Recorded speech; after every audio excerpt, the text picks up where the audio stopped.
Ito ang Broad Streamcast Communicators, ang naiiba at kakaibang plataporma sa digital broadcast mula Luzon, Visayas, Mindanao hanggang sa iba't ibang dako ng mundo. Broad Streamcast Communicators, ang sandigan ng sambayanan mula sa walang labis at walang kulang na pagbabalita, paglilingkod, maglalahad ng mga mapagbuong komentaryo at usaping pambayan para sa kapakanan ng karamihan.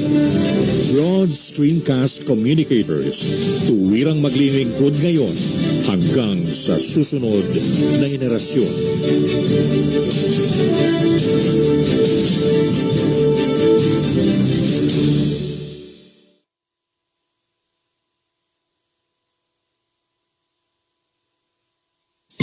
Ratsada Balita ni Double J.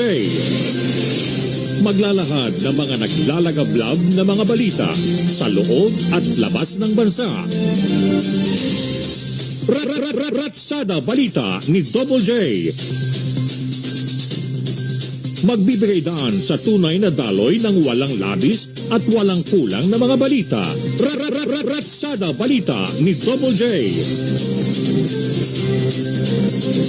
At ngayon, narito ang inyong tagapagbalita, si Double J, Joseph Javier.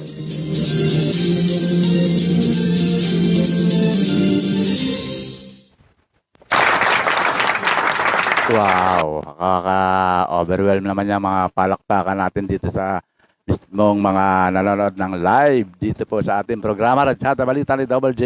Ngayon pa rin araw ng Martes. At siyempre, June 29 na po. Ang susunod dyan, July na. So, araw ng Martes, di sa mga, deboto ng mga, kasi kahapon, pag araw ng Martes, Saint Joseph, tama. At Miyerkules, simbahan ng Baklaran. Anyway, maraming salamat sa lahat ng ating mga sumusubaybay dito pa rin sa ating programa Ratsada Balita ni Double J. At siyempre, ako ang fans nyo. Kundi dahil sa inyo, wala kayo, wala rin ang ating programa. At magandang lalaki ka sa tanghali, perfecto, Bordalyo. Good noon, Double J. Yan. Yung naalala ko yung mga tinatanong mo nung isang araw. Pasensya na, hindi tayo nakabalik dahil tinamaan tayo ng pesting rotational brownout. Kaya apektado yung ating programa nung nakaraang linggo na tumagal lang halos sunod-sunod 3 consecutive days. Lunes, Martes, nagprograma. Pagdating ng Miyerkules, Huwebes, Biyernes, wala na. Yun, apektado, epekto. Samantalang nagbabayad naman tayo ng tama, di ba? Ayan, hindi lang naman tayo nakakaranas dyan. Ganun pa rin.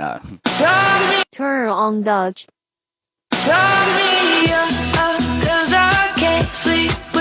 Ayan, di sa ating mga kaibigan, kababayan at ka-BSCC na ngayon pala magsasagawa ng kanilang mga pananghalian.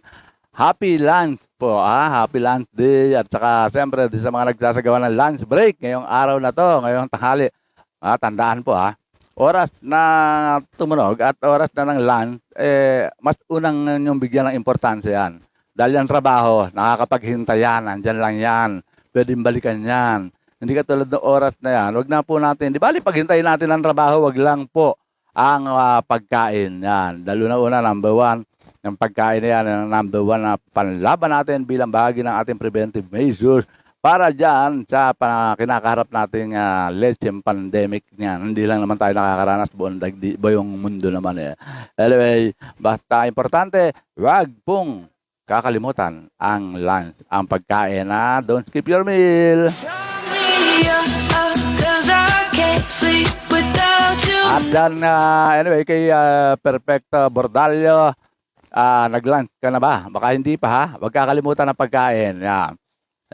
Importante talaga yan. At siyempre, araw na to, araw na Martes, yung June 29, di sa mga nagdiriwan ng kanilang karawan, ngayong araw na to, ng June 29, ang masasabi lang na inyong lingkod ay isang masaya, masagana at maligayang karawan ngayong araw na to. Siyempre, ganoon na rin sa mga nagdiriwan ng kanilang mga anibersaryo.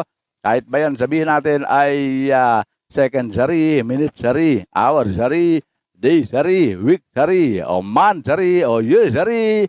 Anibersaryo pa rin may tuturing. Kaya happy anniversary, maligayang anibersaryo sa lahat ng mga nagdiriwan ng kanilang anibersaryo ngayong araw ng Martes, June 29 po. Pero mamaya, nakakainis at nakakalungkot dahil medyo aaray. Mamaya po sa ating public service, atid na yan ng inyong lingkod. Dito pa rin sa ating programa Ratsyada Balita ni Double J.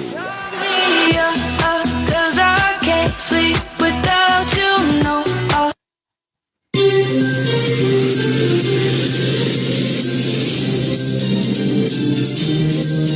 Samantala din sa mga nagtatanong at hindi dala ang kanilang cellphone na iwan sa opisina o hindi na iwan sa bahay at lalong hindi rin naisuot ang relo sa oras sa buong bansang Pilipinas.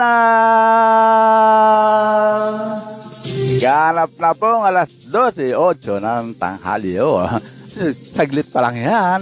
Kumbaga, diyan pala yung lumalabas ka para mag-time out no? At magsasagawa ng ika nga lunch break. Yan. Para sa ating mga kaibigan at kababayan na mga ika nga, mga trabahador, mga empleyado, ika nga yan, ang mga kailangan natin na nakakasamang pare-pare tayo na magtaguyod para sa muling pagbangon ng ating ekonomiya, ika nga, di ba? Pero kung halimbawang nasa sa inyo, kung magpapabakuna kayo o hindi, pero kung yan ang requirement, wala tayong magagawa, di ba? Lalo na sa mga OFWs natin, ang request pa nga ng mga ilang employers para sa ating mga OFWs, magpapabakuna ka, babalik ka rito sa ating sa bansang pinagtatrabahuhan mo, pero kailangan magpabakuna ka yung Western brand. Kita mo, may mga napaka-dominante. Pero ganun pa man, sa ating mga kababayang OFW, manindigan. Pag sinabi ng employer na magpabakuna kayo ng Western brand, sabihin mo sa kanila na, okay, I will go for that. But kayo mag-provide, ha? Dahil ako ang kailangan nyo para magtrabaho sa inyo Kung hindi nyo kaya i-provide at ako pa magpo-provide, wag na lang. Dito na lang ako sa aming bansa. Di ba? Ganun lang yun.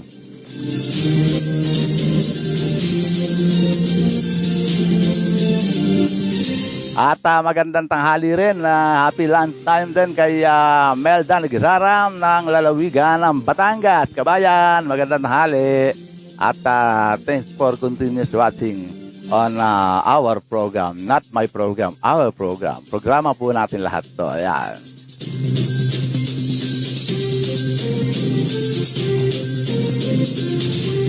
Gano'n pa man, sa mga nagtatanong, ano na raw ang lagay ng panahon? Sabi, Double J, ano ba lagay ng panahon? Iba nagte-text no?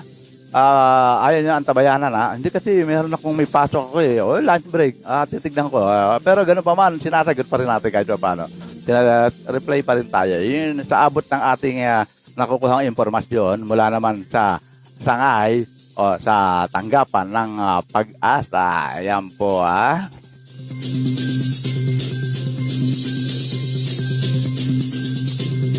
Samantala ang lagay ng panahon.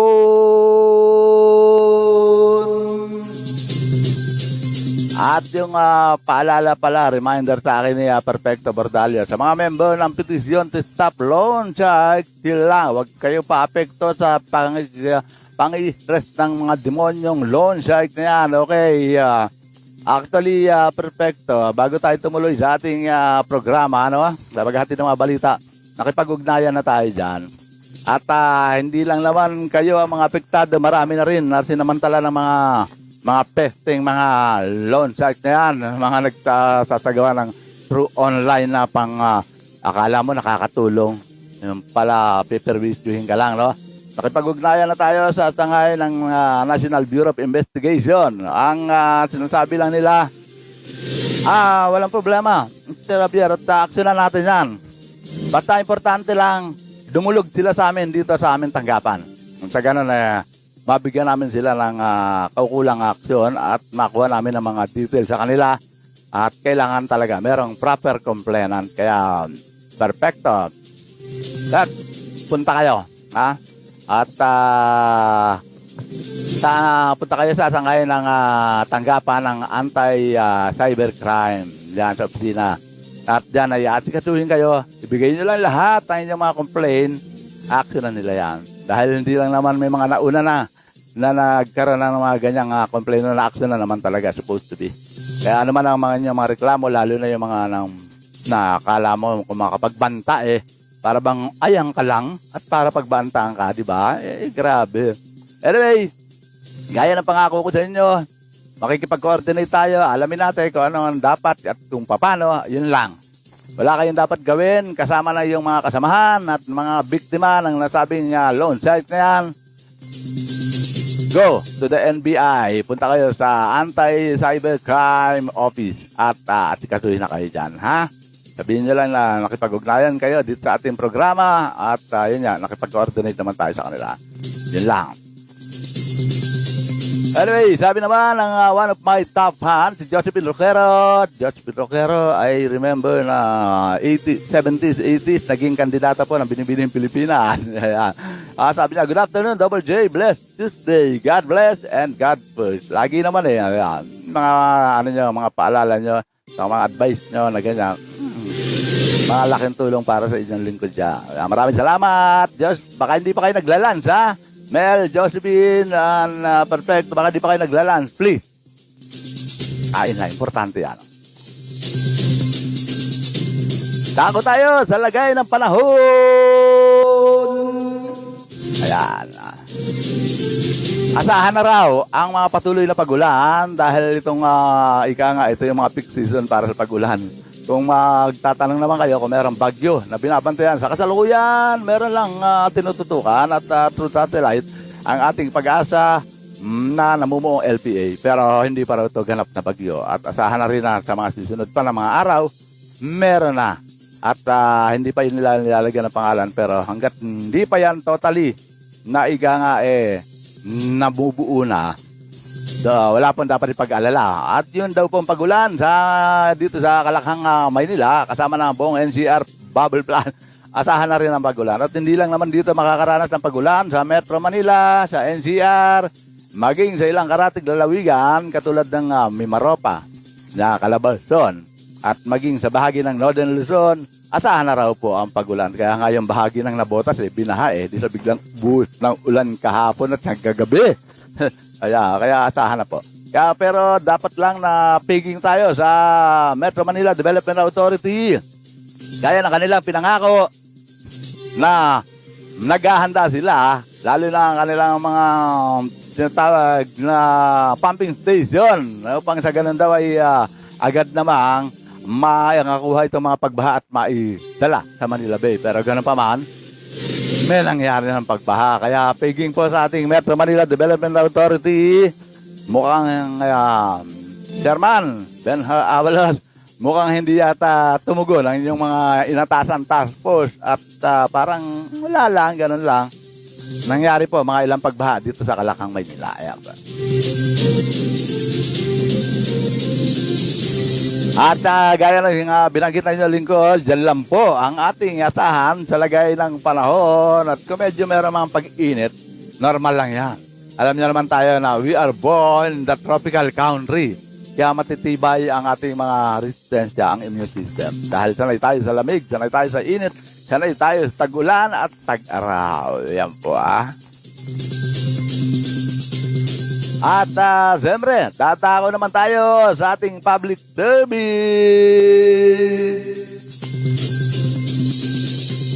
Doon sa ating mga motorista, alam kong aaray kayo, pero ganun pa man, tanggapin natin ang katotohanan. Ganyan talaga Kaya lang, ika-6 na linggo, sunod-sunod yung increase. Hindi man lang nakaramdam ng rollback, di po ba? Ang tinutukoy na inyong lingkod ay ang ating produktong petrolyo. Ibig sabihin ang mga gumagamit ng crudo at gasolina. Pati na rin ang gas. Ito po, muli nagpatupad ng pagtaas sa presyo ng mga produktong petrolyo. Ang mga oil company. Batay naman sa anunsyo ng Caltex, Clean Fuel, Petrogas, PTT Philippines, Shell at T-Oil, may dagdag na 65 centavos kada litro ng diesel, habang piso naman ang taas sa presyo ng gasolina. Aray ko. At 70 centavos naman sa bawat litro ng kerosene o gas mula naman sa kumpanya ng Caltex, T-Oil at Shell. Samantala, nauna nagpatupad ng oil price increase ang Caltex bandang alas 12:01 kaninang madaling araw po yan. At nag-epektibo naman ang oil price adjustment ng Petrogas, Shell, T-Oil at Total Philippines kanina naman alas 6 ng umaga. Samantala, inaasahan po mamayang hapon Bandang alas 4 ay magsisimula mabago ang presyo ng mga produktong petrolyo ng clean fuel. Ang galing naman ng mga small player na to, no? Hindi sila sumasabay sa mga big player, no? Katwiran nila. May mga stock na kami. Sige, okay lang. Arang ganun kumbaga, part of competition na ikika nga competitive ang mga small sa big oil, di po ba? At yan nga, asahan din na mag-anunsyo na rin ang iba pang oil companies ng kanilang oil price adjustment. Pero aray, nakikiramay ako sa ating lahat ng ating mga motorista. Dahil lalo na yung mga pampasahero na talaga nagpupursige para sa pagbibigay ng serbisyo sa ating mga commuters, na lalo na yung mga pumapasok sa trabaho. At dahil wala naman mga estudyante na dapat ayan po, di ba?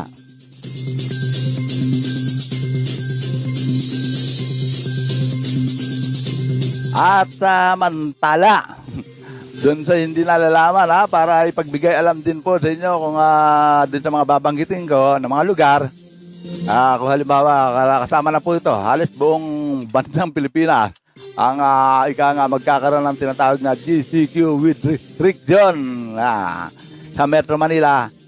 Muling inihirit ng IATF na ituloy hanggang July 15. Yan po yung kinakaharap natin ngayon na General Community Quarantine na mayroong kaagapay na restriction. Strict yan dapat hanggang katapusan lang. Pero ngayon po, hirit ng IATF na ituloy hanggang July 15. Pero ang tanong, may approval na po ba? Kumbaga, rekomendasyon pa lang yun ng IATF. Ito, mamaya pa lang sa muli pagpupulong ng dyan sa kasama ang pulong ehekutibo, di ba, sa Malacanang. At dahil dyan, nirekomenda ng Interagency Task Force o IATF na ituloy hanggang sa darating na July 15 ang pagpapairal ng General Community Quarantine with restriction sa Metro Manila o NCR. Ayon naman kay Health Secretary Francisco Duque III, kasama na sa nais ng IATF ang mga lalawigan ng Bulacan, Rizal, samantalang GCQ with heightened restriction naman ang paiiralin sa Laguna at Cavite. Ayan po yung bubble plus, yung apat na yan Pero magkaiba yung kanilang category.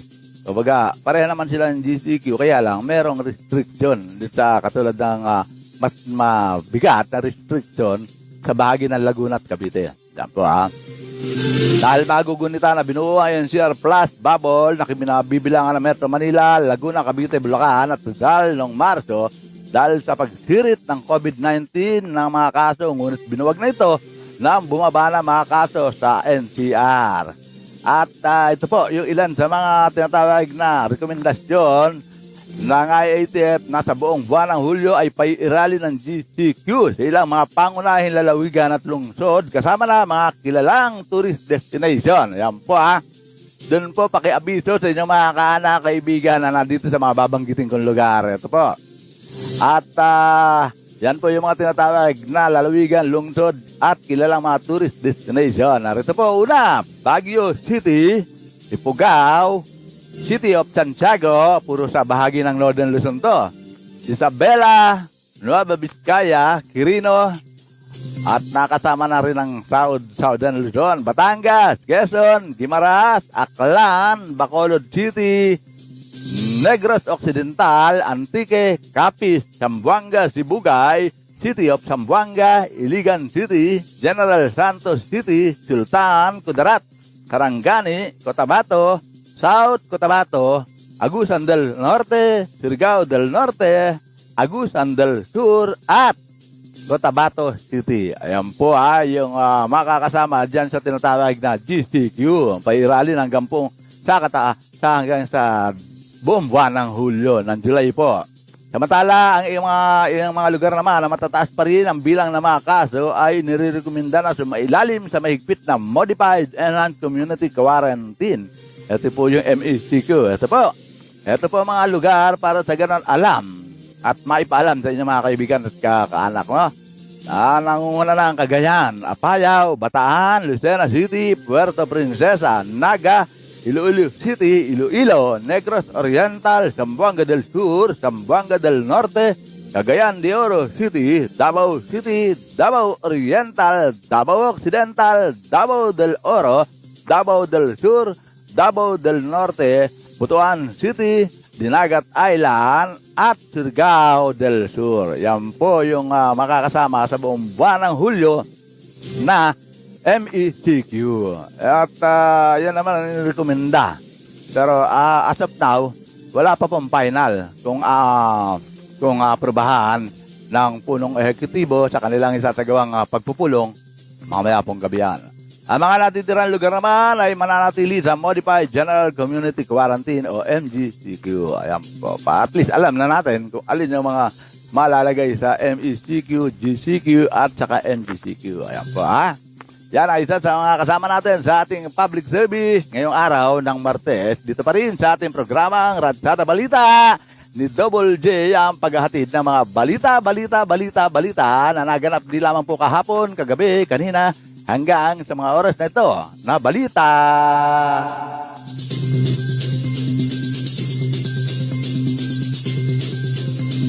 At siyempre, dadako na po tayo sa ating mga ulo ng mga balita ngayong pong araw ng Martes. At siyempre, oras muna sa buong bansang Pilipinas. Ganap na pong alas 12:23 ng tanghali. So, sa mga kumakain huwag pong kalilimutan na laging paalala ng inyong lingkod. Bago kumain, bago i-serve ang mga main course, ang mga talagang yung basa ng tubig, lagi pong ilalagay sa harapan. Yan po, napaka-importante. At alam ko, na alam nyo na kung anong ibig kong sabihin at anong tinutukoy ko, ha? Yan po. Good luck at happy eating sa lahat ng mga nanananghalian ngayon pong tanghali. At magkakasama tayo hanggang mamayang alauna. Dito pa rin sa ating programa Radsada Balita ni Double J. Siyempre, at kaagapay ang ating himpilang inyong sinusubaybayan ang Broad Dreamcast Communicator.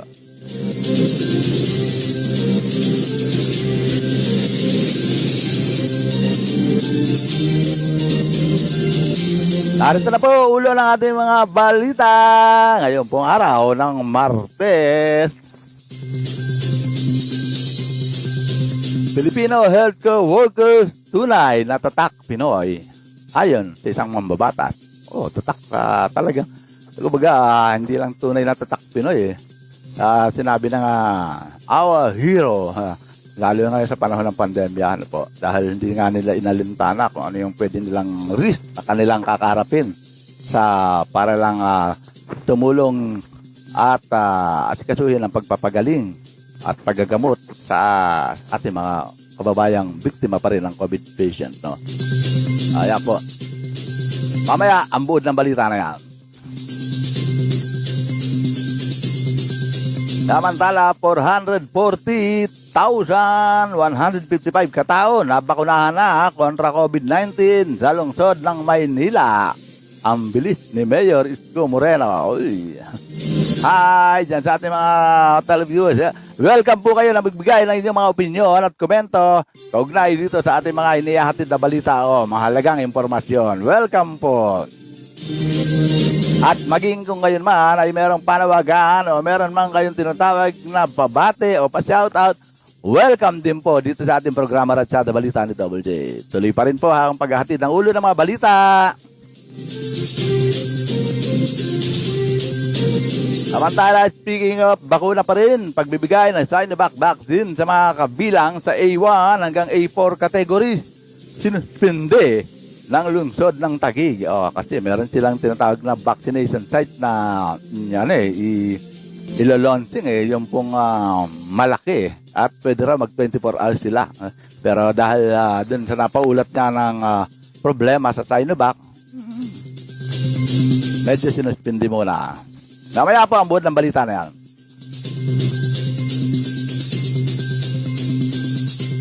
Samantalang bilang ng fully vaccinated laban pa rin sa COVID-19 dito sa ating bansa, umabot na sa mahigit na 2.52 million. Yan daw. Ganun na pala karami. Pero yung target talaga hindi pa namimit no? Ang itinuturong dahilan ng nitong si Vaccine Cesar Carlito Galvez nadidelay ang pagdating ng mga bakuna at yung mga order na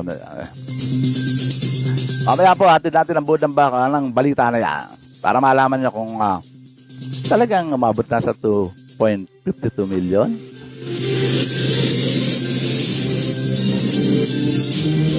Samantala sa usapin pa rin ang bakuna policy sa vaccine distribution, pinarirekonsidera ng isang mambabatas mula sa mababang kapulungan ng Kongreso.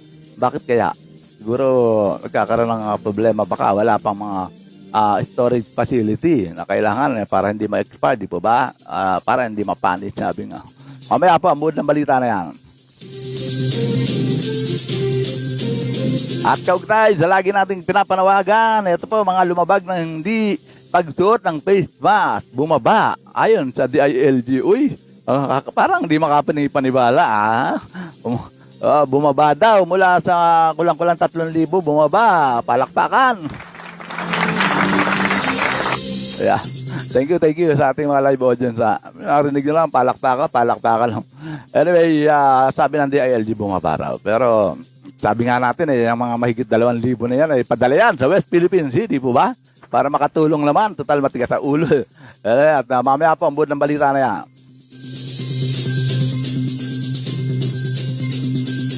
At yung panawagan nga natin sa pamahalaan para hindi na masyado nahirapan nating mga PNP frontliner, ating mga kabarangay dun sa panghuhuli sa mga hindi nagsusot ng face mask na mga matitigas ang ulo at lumalabag sa mga curfew. Ayan. Padala sila sa West Philippine Sea pero wala pang tugon hanggang ngayon. Nakausap na nga natin na isa sa mga kaibigan natin sa DILG. Ang sagot maganda kaya lang wala pang hindi natin alam kung aaprubahan yan Pero dahil dyan, ang ipadadala raw ito, mga babaeng Coast Guard, isasabak sa WPS, West Philippine Sea pa rin. Babae. Mga Coast Guard natin.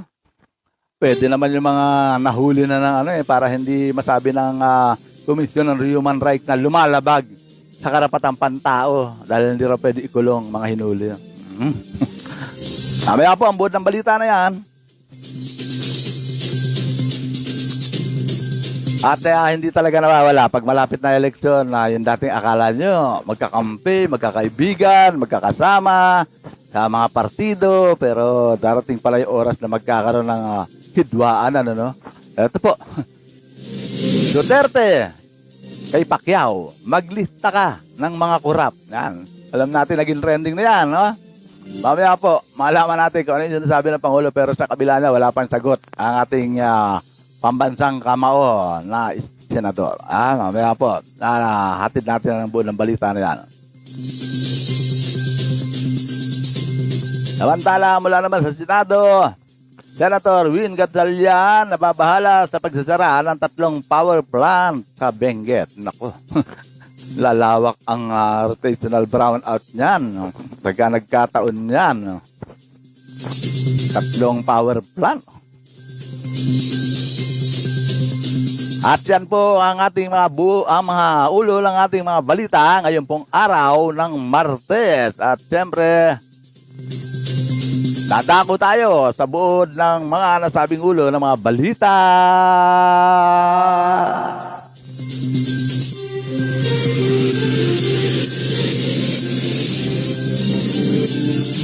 Para bago tayo dumako sa buod ng ating mga balita, narito mo muna ang oras sa buong bansang Pilipinas. Ganap na pong alas 12:31 ng tanghali. Tanghali ang baran, kaya sa mga kumakain, hindi hahabol. Habol lang. Iwanan yan trabaho. Dahil yung trabaho, nandyan lang yan. Pwede niyang balikan yan. No po? Ang importante ang pagkain. Huwag natin paghintayin ng pagkain. Yan ang number 1 magagamit natin, na panlaban natin, o preventive natin bilang bahagi sa panlaban nga dyan sa ating kinakaharap na pandemic, mga lecheng pandemic yan. Palakasin ang ating resistensya. Yan ang importante. Kain lang, kain. Ang trabaho, andyan lang yan, maghihintay yan. Basta oras ng break time, sumabak tayo.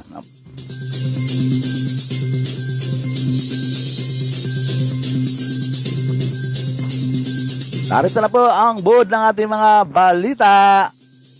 Samantala, sinasabi nga nitong sabi naman ni Edward Aros Alosin, I love you, paring Double J. Likewise, I love you more. Bahala na ang ating mga followers at ating mga televiewers at ating mga taga-subaybay kung sino sa ating dalawa ang tunay at tunay.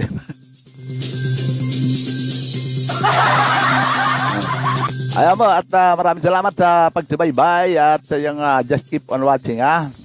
Parang Edward, o Maring Edward. Sabi nga ng ating senador na talaga raw may tuturing na tatak Pinoy ang ating mga health workers. Para sa akin, mga yan, mga heroes talaga. Dahil hindi ganun kadali na para ika nga, ubusin mo ang ngayong mga sandali at oras dahil sa sinumpaan mong tungkulin para sa pag-agapay sa ating mga kababayan na tinatamaan ng COVID-19. At katulong pa rin natin mga doktor, kaya nandyan sila. Ayan po. Kasama na ang mga doktor at ang ating mga nurse at lahat ng mga health workers. Kinilala ni Senator Sani Angara ang mga malalaking sakripisyo na ginagawa ng healthcare frontliner ngayong patuloy na hinaharap ng bansa ang pandemya dahil pa rin sa mga letseng COVID pandemic niya.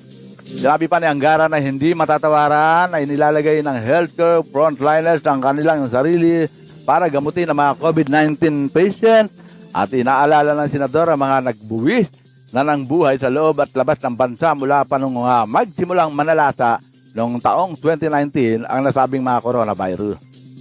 Binanggit niya sina Dr. Castillo, si J. Castillo, Dr. Nico Bautista at ang nurse na si Teresa Cruz, maging si Cesar Velasco. Kakilala ko po to, kaibigan ko po to, na naging nurse na nandun nga sa bandang United Kingdom.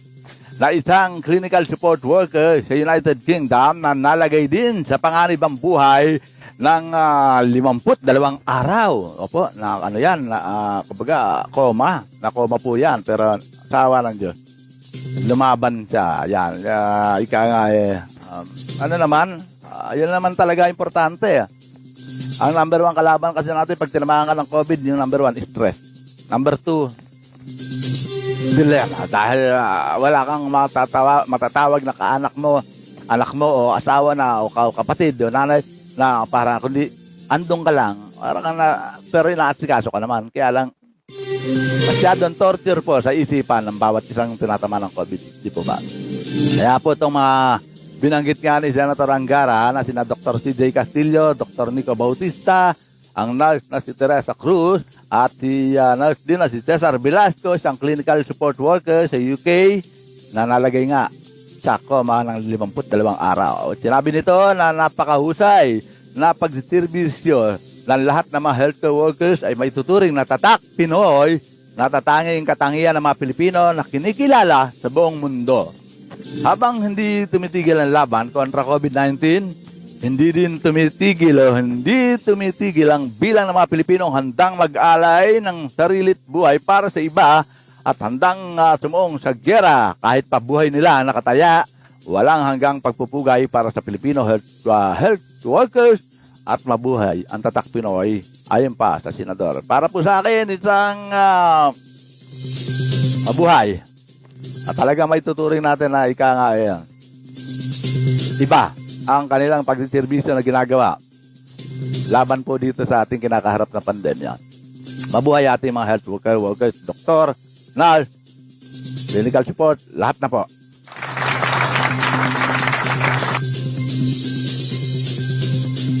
Basta importante po, kayanin natin. Ilas one, laban po. Sumunod tayo sa anumang pinatutupad na health protocol. Wala namang mawawala po yan. Para sa atin dahil yan. Para sa atin po talaga. Hindi kung para kanino man. Tuloy pa rin po ating paghatid ng mga buod ng balita.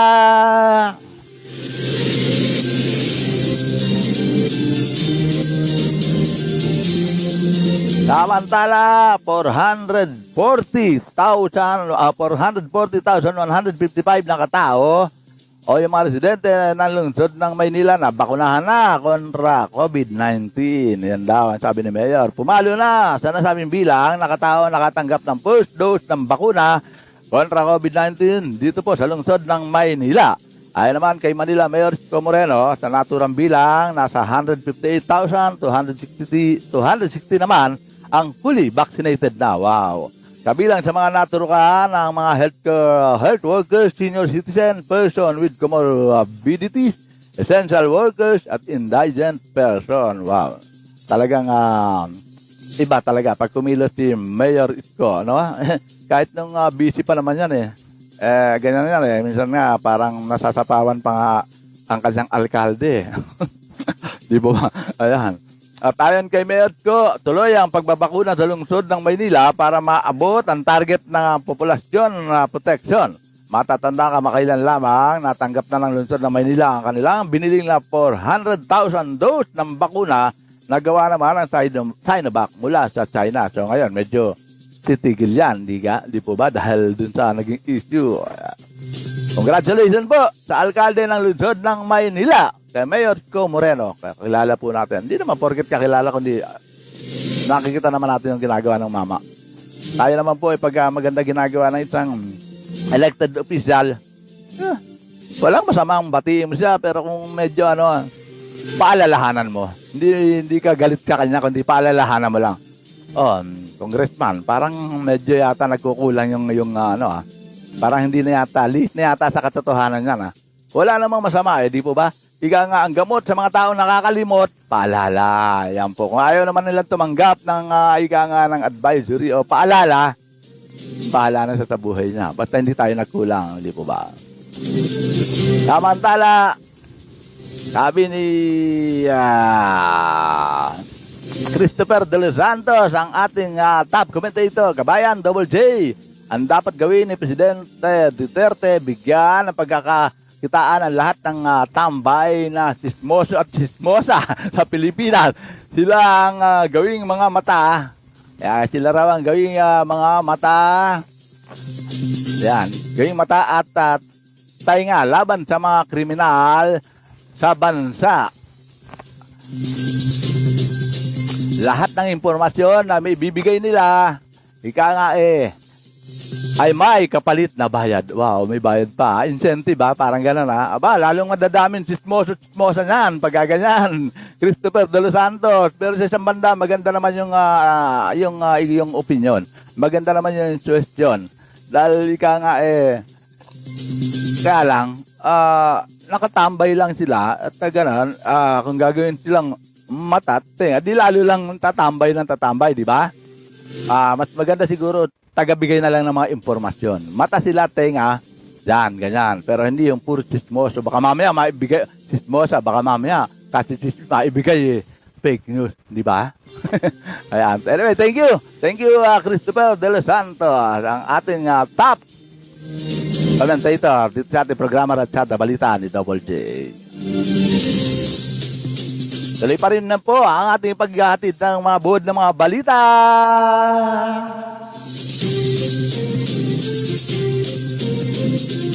Samantala, bago natin hatid at tuloy ang ating mga balita, oras muna po sa buong bansang Pilipinas. Dahil alam ko, may nag-aabang na, oras na kaya. Nakalimutan ng cellphone sa opisina, nakalimutan magsuot ng relay sa bahay. At po, ganap ng alas 12:41 ng tanghali. Ibig sabihin, may nalalabi na lang tayo, 19 minutes. Mahaba ba yan? Kaya tuloy lang kain, Ang paalala lang na yung likod, pagkatapos kumain, pahinga. Pahinga habang nanonood. Hindi yung pahinga matutulog, Huwag po matutulog. At yung kinain nyo, magiging form of cholesterol yan. Ika nga, pahinga lang konti at mamaya, galaw-galaw. Wala masama mag-TikTok. Uso naman yan, Yan, trending ngayon. Okay, tuloy pa rin natin balita. Kausapin pa rin ang bakuna, pansamantalang sinuspinde ang pagbibigay ng COVID-19 vaccine sa ginagawa ng Sinovac sa mga individual na kasama sa A1 hanggang A4 priority group. Diyan po sa lungsod ng Taguig. Ayon kay Mayor Lino Cayetano, base sa Taguig Vaccination Task Force, memo na merong petsang June 28, 2021, suspendido ang lahat ng Sinovac vaccination para sa first at second dose simula ng araw ng Lunes. Until further notice, anya epektibo ang suspension nito. Kung kaya't mahigpitan niya sila nakikipagnan sa kagawaran para agad maibalik ang pagbabakuna at pagtitiyak pa ni Cayetano ng mga individual na naka-schedule sa araw ng Lunes, June 28, kahapon po yun ay ma-reschedule. Kaya wala pong dapat ikabahala at baka sabihin nalampasan sila. Yan po may paglilinaw na ang alkalde ng lungsod ng Taguig. Those who are scheduled to receive their second dose today will be prioritized once we resume vaccination. Ang naging huling pahayag ni Mayor Lino Cayetano. Samantala, hinimok ng alkalde mga residente na antabayanan ng mga susunod na anunsyo sa I Love Taguig Facebook page at Trace Taguig Facebook page. Ayan po pala, din nyo hahanapin Magpapadalaan niya ng text reminder mula sa Taguig Info upang mabigyan ng gabay sa vaccination na muling i-resume. Yan. Yun lang naman po ang tinigil yung Sinovac. Kaya yung mga nakaline up sa Sinovac at nauna ka lang na first dose, so second dose, hindi naman po pwede iba. Hindi yun pa rin. Kaya tabayanan lang po. Yan natin isa sa panawagan mula naman sa lungsod po ng Taguig. At sabi pa ni Christopher Del Santos, one of my top sharer at commentator, impormasyon na may kalakip na batayan at ebidensya. Ayun pala, yun. Para din sa kanilang gagawin. Maganda yung suggestion mo. Kaya mo, makakarating yan at mapakikita naman yan mula sa PCOO. Ako hindi, tetek ko si Secretary Martin Andanar, dating boss ko sa TV5. Boss, merong may mga suggestion ng ating mamamayan. Yun naman nag-a-analyze ng mga suggestion ng mamamayan yan Kumbaga, tapos sa kanya i-advise kung kailangan o hindi. Yeah. Thank you, Christopher. Samantala, bilang ng fully vaccinated laban sa COVID-19 dito sa ating bansa, umabot na raw sa 2.52 million. Pag gaganyan, ika nga hindi pa natin ma-meet yung herd immunity, di po ba? Dahil sa dami na. Ang nagiging dahilan daw dyan ng sabi ni Vaccine Cesar is yung delayed ng bakuna o hindi pa makarating at wala pa yung mga supply, kaya gano'n. And at the same time, naghihintay din ang ilang mga karatig lalawigan hanggang sa ngayon. Samantala, umabot na sa higit 10.6 million ang bilang ng mga naiturok na bakuna kontra COVID-19. At sa datos naman ng Department of Health at National Task Force Against COVID-19 hanggang araw ng linggo, nung pong linggo, June 27 yan, nasa kabuwang 10,065,440 na ang naiturok sa bakuna na bakuna laban sa mga sa nakakahawang sakit. At sa nasabing bilang, 7,538,128 ang nabigyan ng first dose habang 2,527,286 ang naturokan na ng second dose. Nasa 236,867 naman ang average ng daily vaccinated individual sa nakalipas na 7 araw. At kung kaya't patuloy naman inihikayat ng gobyerno ang mga kabilang sa A1 hanggang A4 priority group na magpabakuna na at pinahalaan din ng mga nabakunahan na sumunod pa rin sa pinaiiral na minimum public health standard. Pero ganun pa man, dyan sa advisory na yan, na paano yan at merong nagkaroon ng issue about Sinovac. Di ba? Kaya magkakaroon to ng totally changes. Yan, kasi minsan ang nagiging problema, magpapalabas sila ng ganyang mga klaseng press release, pero hindi sila coordinated na meron palang mga ganong nangyari. Paano yan? A1 to A4. Samantalang iba, hindi puro halos Sinovac ang naiturok.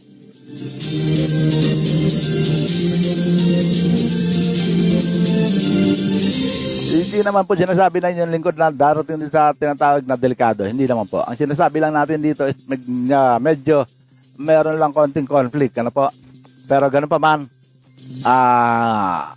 ang sabi nga ng DOH, hindi raw dan ganun karis.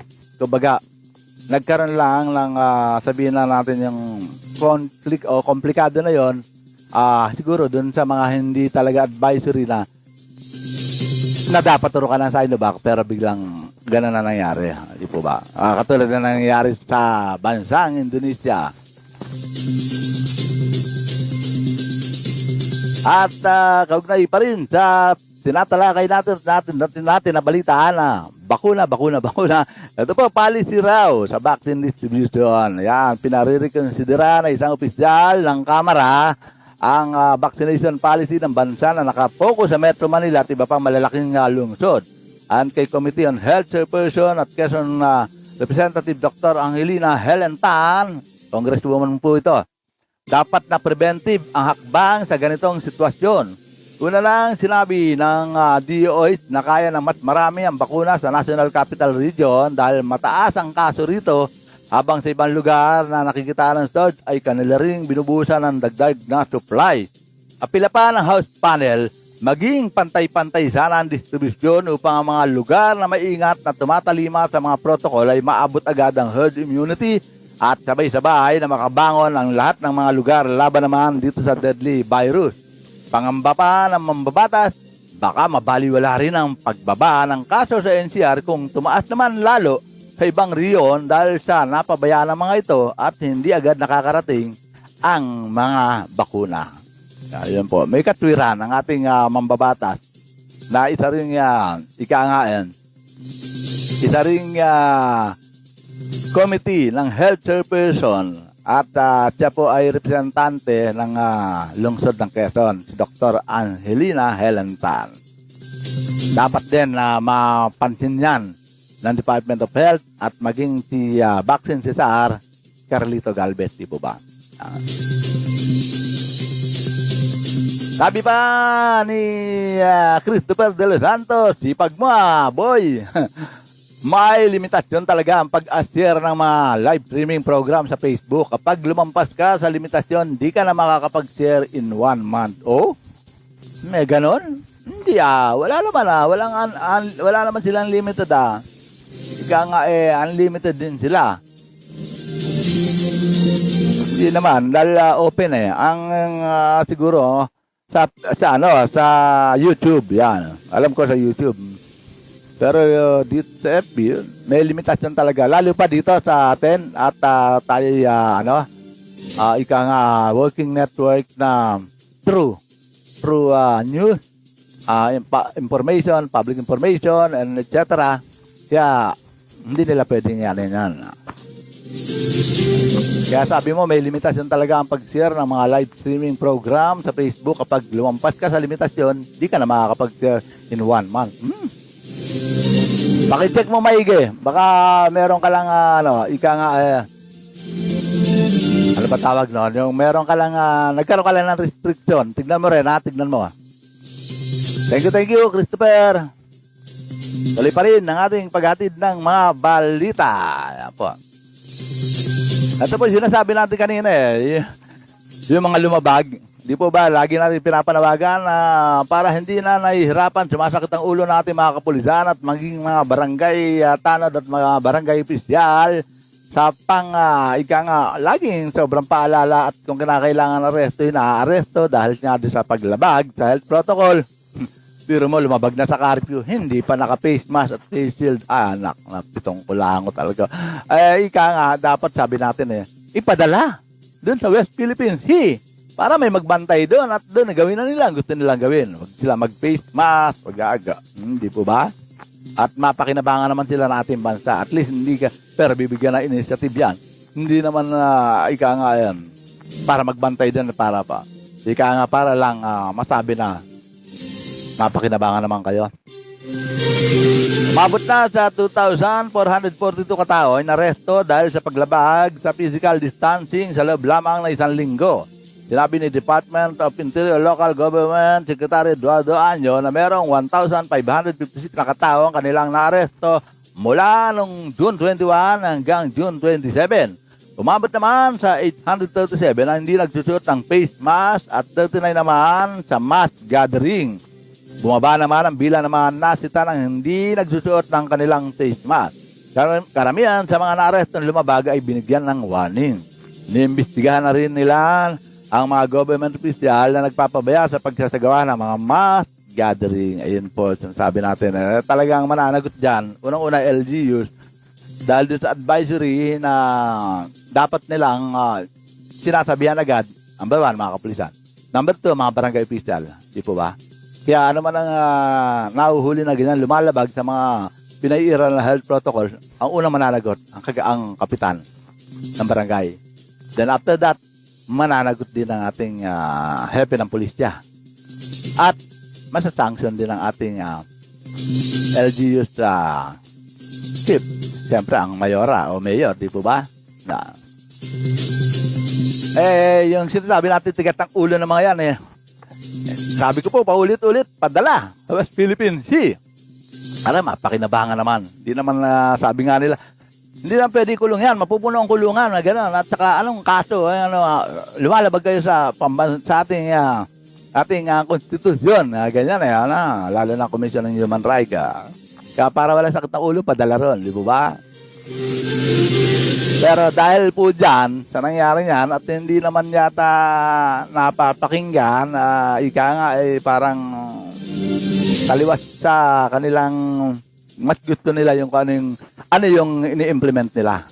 Para hindi nila pinakikinggan kung ano man ang mga suggestion. Yan po, Dahil dyan, natapos na, mga babaeng Coast Guard po ito, Natapos na ng 81 na babae miyembro ng Philippine Coast Guard bilang bahagi ng Angels of the Sea Class 01-2021 ang kanilang first all-woman special radio operator course. Umabot sa 2 linggong sumailalim sa pagsasanay ng mga kababaihan para mahasa ang kanilang pakikipag-usap sa pagpapatupad ng maritime law enforcement, maritime safety at security sa karagatan. Ayon sa PCG na ang paggamit ng boses ng mga babae ay mababawasan ang tensyon at maiwasan ang anumang konfrontasyon, lalo na sa pakikipag-usap sa mga Chinese at ibang foreign ship na sumasakop sa West Philippine Sea. Sinabi naman ni Vice Admiral Leopoldo Laroya, ang PCG Deputy Commandant for Operation, pinahalagahan nila ang babaeng radio operator sa mga sasakyang pandagat nila, lalo na sa pakipag-usap sa mga dayuhang barko. Yun pala. Kaya pala isasabak sa WPS para sila. Habang nagpapatrol ang mga kanilang mga barko, ang mga radio operator ay mga babae. Para nga naman yung mga barko ng mga China rin ang gala-gala, diba? Pakumboy, paikot-ikot, raradyohan. Pero ganun pa man, mas malaking tulong pa rin ang mga sumusuway sa health protocols na more than 3 times nang nahuli. More than 3 offenders na talaga sila, kunin, hindi kukulong, dalhin sa West Philippine Sea at tagabantay, pero meron silang initiative, di ba? Para sa ganun matutunan. Tala. Sabi naman ni Christopher De Los Santos, andito yan, kaya hatid natin ang balita, no ha? Ayan. Dahil minaralabi na lang po tayo 5 minuto, ito po, medyo bilisan natin to. Binatikos naman ni Pangulong Rodrigo Duterte. At yung sinasabi mo Christopher De Los Santos, si Senator Manny Pacquiao na ilista at pangaralan ng mga tao, pangalanan ng mga tao at ahensya ng gobyerno na sangkot sa nasabing korupsyon. Tugon ni Pangulong Duterte sa pahayag ni Pacquiao na 3 beses na mas malawak ang korupsyon sa administrasyong Duterte kumpara sa mga nagdaan administrasyon. Saan kaya nakuha yung mga ganun, Talaga, yun sa Pangulo, kapag walang naibigay na pangalan si Pacquiao na mga opisyal o opisina na sangkot sa korupsyon, ikakampanya niya sa susunod na eleksyon na huwag iboto si Pacquiao dahil sa pagiging sinungaling. Yan ang pahayag ng puno ekutibo. Ayon sa Pangulo, ipinangangalandakan niya sa sambayanan na katulad lamang si Pacquiao sa ibang politiko na walang ibang ginawa kundi ang pumuna. Sa pagkakaalam ng Pangulo, ang Department of Public Works and Highway o DPWH ang kilalang korap na opisina, pero nalinis na niya ito at marami na ang nasibak. Isang malinaw na katotohanan mula nang maupo si Secretary Mark Villar. Yan po. Nakakapagtaka ayon sa Pangulo dahil dati ay puro papuri sa kanya si Pacquiao, pero ngayon ay panay batikos na dahil malapit na eleksyon. At sabihin na lang natin na hindi alam kung nagamit si Pacquiao o ano ang direktiba ni Senator Manny Pacquiao at para ngayon lang siya magbigay ng mga ganitong klaseng pahayag against puno ekutibo, no? Wala po tayo kinakampihan dahil hanggang ngayon di pa rin po natin nakukuha ang sagot ng ating pambansang kamao kaugnay nga dito sa ipinahayag ng punong ehekutibo against din sa kanya. Kumbaga, nagtitiryahan na sila. Yan ang talaga nangyayari. Pag malapit na eleksyon magkakampi, nagiging magkaaway. At ang magkaaway, nagiging magkakampi. Ayan yung sinasabi mo, Christopher De Los Santos. Ayan. At sabi ni Christopher De Los Santos, mananawagan daw si Presidente Duterte na magboto si Senator Pacquiao sa darating na 2022 national election. Anong akala niya sa mga mamamayan? Kapag nanawagan siya, susundin siya. Lakas ng tama. Lakas daw ng tama ni Pangulong Digo. Yeah. Alam mo, kanya-kanya lang naman tayo mga opinion at welcome naman po ang mga inyong mga opinion at komento dito sa ating programa Ratsada Balita ni Double J. Ika nga, hindi po kayo pinipigilan ano man ang inyong ihahatid na opinion at komento ugnay sa ating mga inihahatid na balita at mga mahalagang impormasyon. Welcome po. Babasahin po natin yan. Hindi po kayo namin pipigilan at hindi ko po kayo tututulan. Dahil yan ay yun sa loobin dahil tayo ay bansang demokrasya. Yan po. At dahil nga rito, dahil wala pa pong sagot hanggang sa ngayon, ang ating pambansang kamao, kaya antabay po tayo. Bukas, magkarinigan, magkapanooran pa rin tayo dito sa ating programang Ratsada Balita ni Double J. Siyempre, sa pamagitan pa rin ng ating himpilang ating sinusubaybayan, ang Broad Streamcast Communicator. At muli, maraming salamat sa lahat ng mga sumubaybay mula kay Christopher De Los Santos, Josephine Roquero, Melda Nagitara, ang kumpari kong si Edward Arosalosin, at si Perfecto Bordalio. Sila pa ba? Marami yan